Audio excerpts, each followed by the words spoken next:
नमस्कार, मैं हूं आपके साथ पूर्णिमा मिश्रा। हमारे खास प्रोग्राम क्या कहते हैं नरेंद्र मोदी में आज आपको सुनवाएंगे प्रधानमंत्री मोदी का वो ऐतिहासिक भाषण जो उन्होंने 27 मई 2011 को गुजरात के राजकोट में दिया। अपने भाषण में मोदी ने कहा कि 21वीं सदी शिक्षकों की सदी है और अगर इस देश के शिक्षकों में आत्मविश्वास पैदा हो जाए, अगर शिक्षक अपनी आंखों से सपने देखना शुरू करें, तो इस देश को महान बनाने के लिए और किसी शक्ति की जरूरत नहीं पड़ेगी। दुनिया के किसी भी महापुरुष के जीवन चरित्र को अगर हम पढ़ते हैं, किसी भी देश का हो, किसी भी युग का हो, किसी भी क्षेत्र का हो, अगर उसके जीवन चरित्र को पढ़ते हैं तो बातें सदा सर्वदा उसमें पाई जाती है। हर जीवन चरित्र में यह आता है कि मेरी प्रगति में मेरी मां का बहुत बड़ा योगदान है। आमतौर पर हरेक के जीवन चरित्र में ये बात आती है। और दूसरी बात अनिवार्य रूप से आती है मेरे जीवन में, मेरे विकास में मेरे शिक्षक का बहुत बड़ा योगदान। मित्रों, हर बड़े महापुरुष के जीवन चरित्र के दो शब्द मैं समझता हूं उसको पढ़ने के बाद किसी शिक्षक के लिए कुछ कहना आवश्यक नहीं रहता। हर महापुरुष से महसूस करता है कि उसके जीवन को बनाने में जितना उसकी मां का योगदान है उतना ही उसके शिक्षक का योगदान रहा है। दूसरी तरफ मैं देखता हूं कि 400 साल के इतिहास में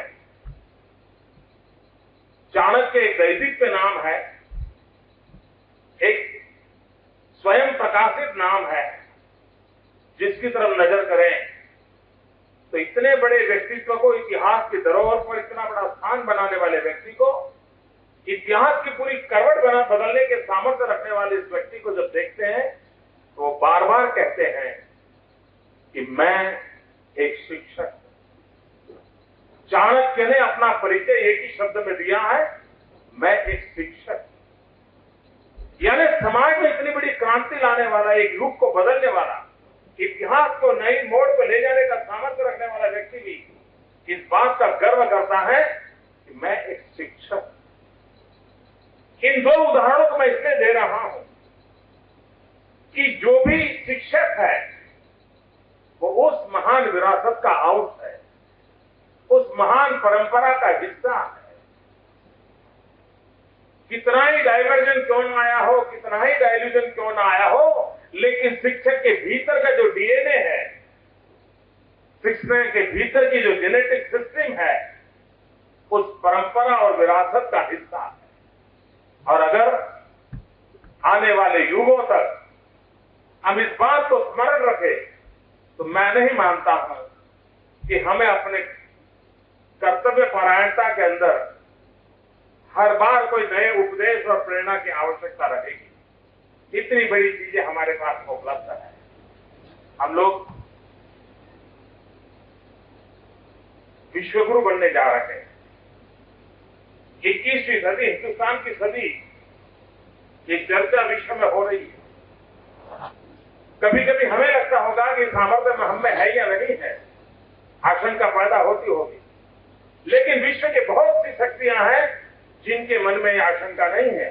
उनको भरोसा है कि 21वीं सदी हिंदुस्तान की सदी है। दुनिया के भरोसे के कारण अलग होंगे, हमारी आशंका के कारण अलग होंगे, लेकिन अगर भारत की सांस्कृतिक धरोहर को देखें, हमारी सांस्कृतिक विरासत को देखें, हमारे सांस्कृतिक इतिहास क्रम को देखें, तो इतिहास गवाह है जब जब मानव जात ज्ञान युग में प्रवेश किया है तब तक भारत विश्व गुरु रहा है।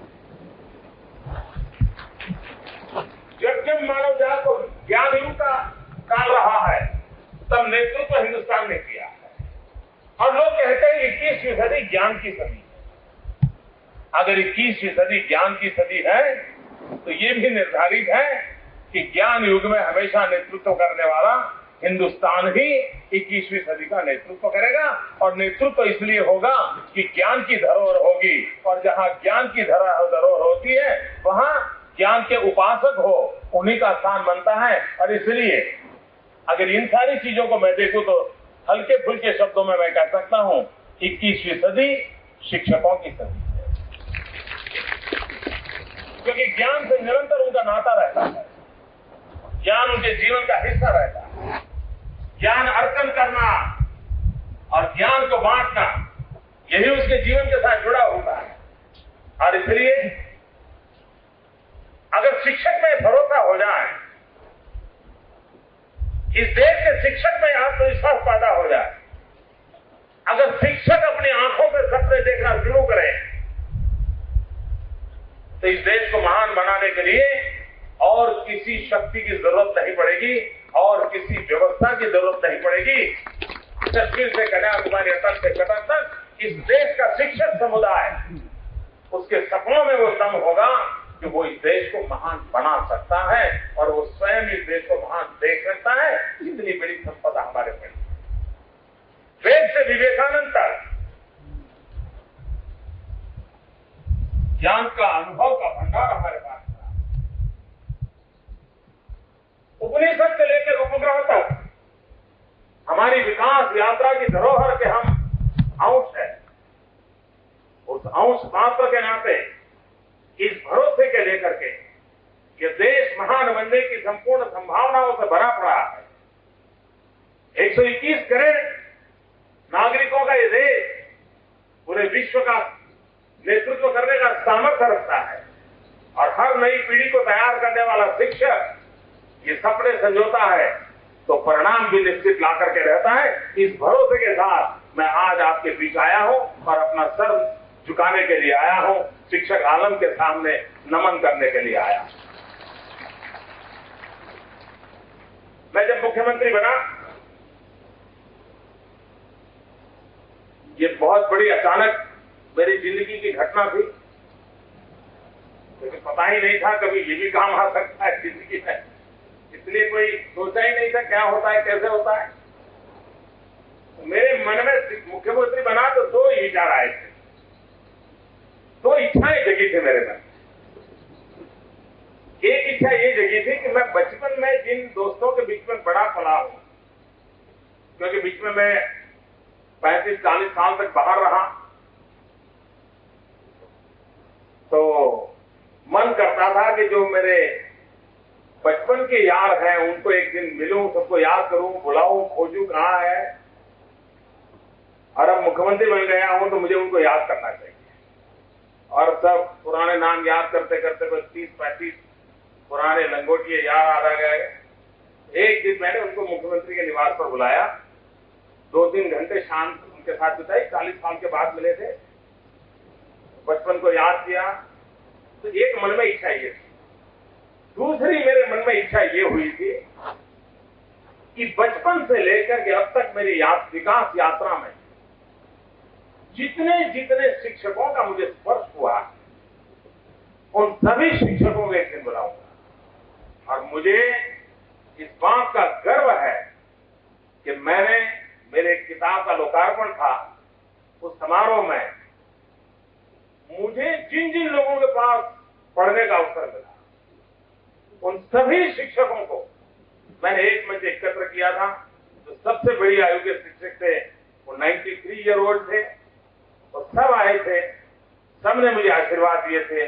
तो मेरे मन का ये भाव था कि यही लोग हैं जिन्होंने बचपन में, तब उन्हें तो मालूम नहीं था कि ये कहां से कहां पहुंचने जाने वाला, लेकिन उस समय मैं जैसा था वैसा था, उसको भी ढालने की उन्होंने कोशिश की। आप कल्पना करिए उस शिक्षक का मन क्या होगा जिसे पता तक नहीं है कि जिसके पीछे वो समय व्यतीत कर रहा है वो क्या है, क्यों है, क्या होने का कुछ मालूम नहीं है, लेकिन वो एक ईश्वर की भक्ति के रूप में हर दिन उसके पीछे अपना समय दे रहा है, पसीना बहा रहा है, ज्ञान परोस रहा है, और यही आशा के साथ परोस रहा है कि हो सकता है मेरे जीवन काल में 500 बच्चे मेरे हाथ से निकलेंगे, हो सकता है 2-4 ऐसे हो जाएं जिससे मेरा जीवन धन्य हो जाए। आप देखिए शिक्षक की उदारता कितनी बड़ी होती है। 200, 500, 1000 लोग उसके हाथ से निकलने वाले हैं, पता तक नहीं है इसमें से कौन कहां पहुंचने वाला है, लेकिन उसके बावजूद भी वो अपने कर्तव्य परायण होने के कारण, उस कर्म को ही धर्म मानने के कारण वो इस बात में नहीं होता है कि इसका फैमिली बैकग्राउंड ये है तो ये यहां पहुंचेगा तो मैं उसको संभालू ना। उसके लिए सब समान होते हैं और हर एक के पीछे वो अपनी कोशिश करता है एक आध उभर करके जा जाए। गंगा में बहने वाला कोई तो पत्थर है जो शिवलिंग बन करके पूजनीय हो जाता है, उसी भाव से वो भी लगा रहता है, वो भी लगा रहता है। भाइयों बहनों, शिक्षा को जितना तात्विक महत्व है, फिलोसॉफी ऑफ एजुकेशन है, उसके साथ साथ लंबे अरसे तक समाज व्यवस्थाएं तब चलती है जब विचार इंस्टीट्यूशनलाइज होते हैं। अगर विचारों को इंस्टीट्यूशनलाइज नहीं करते हैं तो व्यक्ति आते हैं, विचार उनके साथ रहते हैं, व्यक्ति चले जाते हैं, विचार भी चले जाते हैं। और इसकी आवश्यकता ये होती है कि विचारों को इंस्टीट्यूशनलाइज करना चाहिए। और जब जब समाज जीवन में विचारों को इंस्टीट्यूशनलाइज किया गया है, वो व्यवस्थाएं लंबे अरसे तक चली। दुनिया में अनेक समाज नष्ट हो गए, अनेक जाति महाजतियां इतिहास की कोख में कहीं न कहीं विलीन हो गई। हम कहते क्या कारण है कि हजारों साल के बाद भी हम अभी भी टिके हैं, तो ध्यान में आता लोग कहते हैं कि हमारी परिवार संस्था जो है, फैमिली नाम का जो इंस्टीट्यूशन है, उसके बाइंडिंग उसकी इतनी बड़ी ताकत है जिसने हजारों साल से हमें सुरक्षित रखा है। इसका मतलब यह हुआ कि हजारों साल पहले हमारे जो पूर्वज होंगे उनको जो विचार आया होगा, उस विचार को उन्होंने इंस्टीट्यूशनलाइज किया होगा और व्यवहारिक रूप में परिवार नाम की व्याख्या में उसको बांधा होगा, और जो आज भी देश और दुनिया को चलाने का एक अच्छे नमूने के रूप में हम पेश करते हैं। इसका मतलब हुआ कि जब तक विचार को इंस्टीट्यूशनलाइज नहीं करते तब तक वो लंबे अरसे तक समाज की सेवा नहीं करते।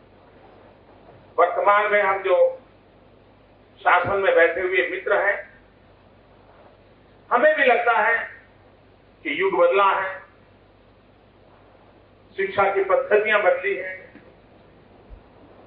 ज्ञान का दायरा बहुत बढ़ता चला जा रहा है, टेक्नोलॉजी ने अपनी जगह बना ली है। अगर यही माहौल है तो हमने भी मूल तत्वों को पकड़ते हुए पूरी इस व्यवस्था का कायाकल्प करने की आवश्यकता है। उसकी आत्मा को वैसे की वैसे सुरक्षित रखते हुए आधुनिक व्यवस्थाओं को विकसित करने की आवश्यकता है। और उसी में से कुछ विचार जो आए हैं, जिसको लेकर के आज दोनों गुजरात कुछ प्रयोग कर रहा है, राजस्थान ने कुछ उसका जिक्र किया। आज अगर हम देखें, पहले संयुक्त परिवार थे और संयुक्त परिवार अपने आप में एक यूनिवर्सिटी था। बालक दादा से एक शिक्षा लेता था, दादी से दूसरी लेता था, चाचा से एक शिक्षा मिलती थी, चाची से दूसरी मिलती थी, और बालक का अपने परिवार के माहौल में ही एक यूनिवर्सिटी के रूप में उसका लालन पालन, शिक्षा, प्रशिक्षण सब हो जाता। कोई फॉर्मल व्यवस्था की जरूरत नहीं पड़ती थी, हर प्रकार से वो सज्ज होता चला जाता। उसको ये भी मालूम होता था किसके साथ किस प्रकार से बात करनी चाहिए, कब करनी चाहिए, सामने वाले का मूड कौन कैसा है। 3 साल के बच्चे को संयुक्त परिवार में पता रहता था कि दादा आज नाराज है कि खुश है, वो आंख से पता चल जाता है, इतना उसका डेवलपमेंट हो जाता। लेकिन धीरे धीरे परिवार सिकुड़ते चले गए। हालत ये आई कि पति और पत्नी है, 2 बच्चे हैं घर में, पति भी नौकरी कर रहा है, पत्नी भी नौकरी कर रहा है, बच्चे किसी के भरोसे चल रहे हैं। अगर ऐसी भी स्थिति है तो समाज की जिम्मेवारी बनती है, उससे कुछ नए इंस्टीट्यूशन खड़े करने पड़ेंगे।